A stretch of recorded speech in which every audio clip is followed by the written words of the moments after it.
आसंता काली नुआपड़ा उपनिर्वाचन जो फलाफल घोषणा करने को जाऊँगी से नुआपड़ा कांग्रेस दल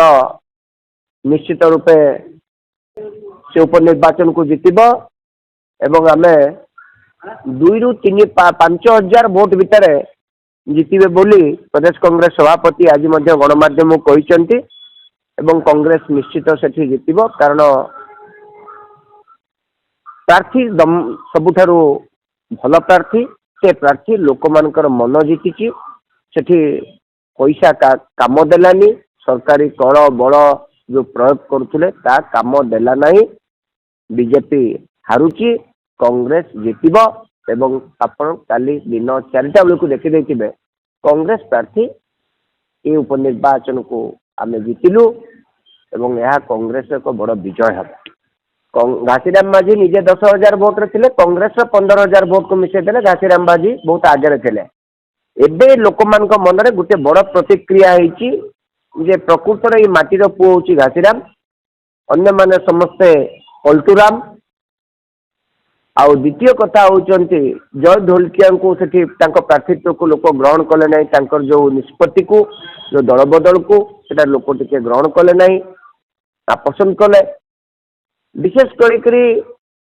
आदिवासी वर्ग एवं अनुसूचित जनजाति वर्ग एवं पछुआ वर्ग भितर गोटे बड़ गोटे भल पाइबा हृदय को सी जीति सारी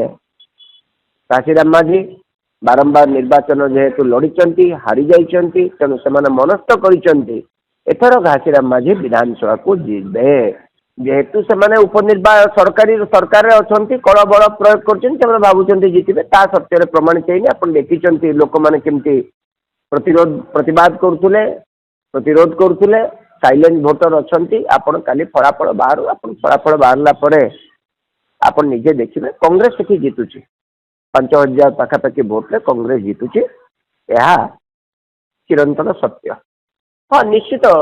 बड़ इटा गोटे दीर्घ वर्ष पर आम गोटे उपनिर्वाचन जीतबू एवं आम समस्त स्ट्राटेजी करें माइक्रो मैनेजमेंट करूँ आम भल करूँ मोर दृढ़ आशा ओडिशार जनसाधारण चाह बस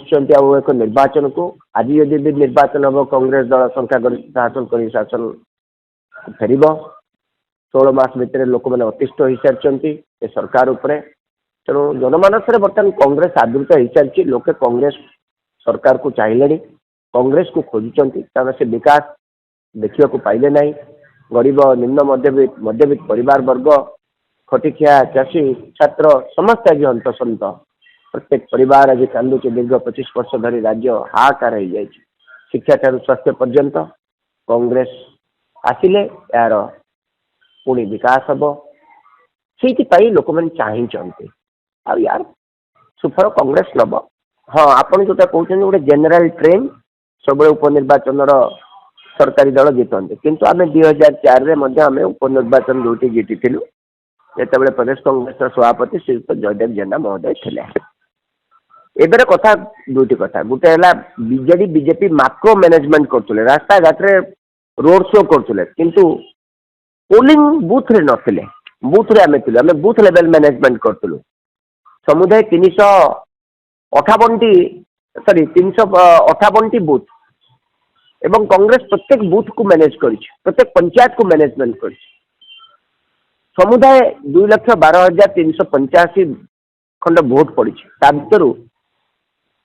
44% होचंती आपनकर आदिवासी एवं जदि अनुसूचित जाति वर्ग को धरा पछुआ वर्ग को धरा पाखापाखि 70 ରୁ 75% अर्थात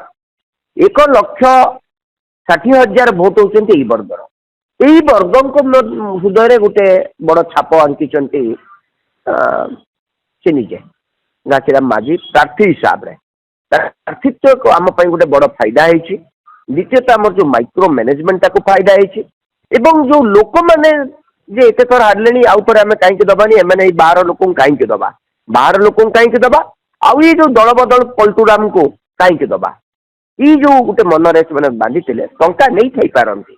ये टंका नहीं थी पारती किंतु आपड़ जो भोट्रे प्रकाश होता मोर उद्बोध है कारण मुझे जाइए निजे देखी गोटे साइलेंट भोटर थे ସେମାନଙ୍କ ମନ ଭିତରେ ଭଲ ପାଇବା ଥିଲା। ଆମ ପାଖରେ ସେମିତି କିଛି ବିଶେଷ ନଥିଲା। ଆମର ପ୍ରତ୍ୟେକ ଛୋଟ ଛୋଟ ସଭା ଗୁଡ଼ିକରେ 1000-1200 ଲୋକ ବସୁଥିଲେ। ଆପଣ ଚିନ୍ତା କରନ୍ତୁ, ଲୋକଙ୍କୁ ଗୋଟେ ଭଲ ପାଇବା ଥିଲା, ସେ ଭଲ ପାଇବା ଭୋଟରେ ପ୍ରତିଫଳିତ ହେଇଛି। କାରଣ ଲୋକ ପ୍ରତିବାଦ କରୁଥିଲେ ବିଜେପିର ଟଙ୍କା ବାଣ୍ଟିବାକୁ, ବିଜେଡିର ଏଇ ସବୁ କାରବାରକୁ। ଏବଂ ଦେଖନ୍ତୁ ବିଜେପି ଟଙ୍କା ବାଣ୍ଟିଛି, ଶାଢ଼ୀ ବାଣ୍ଟିଛି, ବହୁତ କିଛି କରିଛି, କିନ୍ତୁ କିଛି ଶେଷରେ ହାରିବେ। ତାଙ୍କ ଭୋଟ ବଢିପାରେ କିନ୍ତୁ ହାରିବାଟା ନିଶ୍ଚିତ।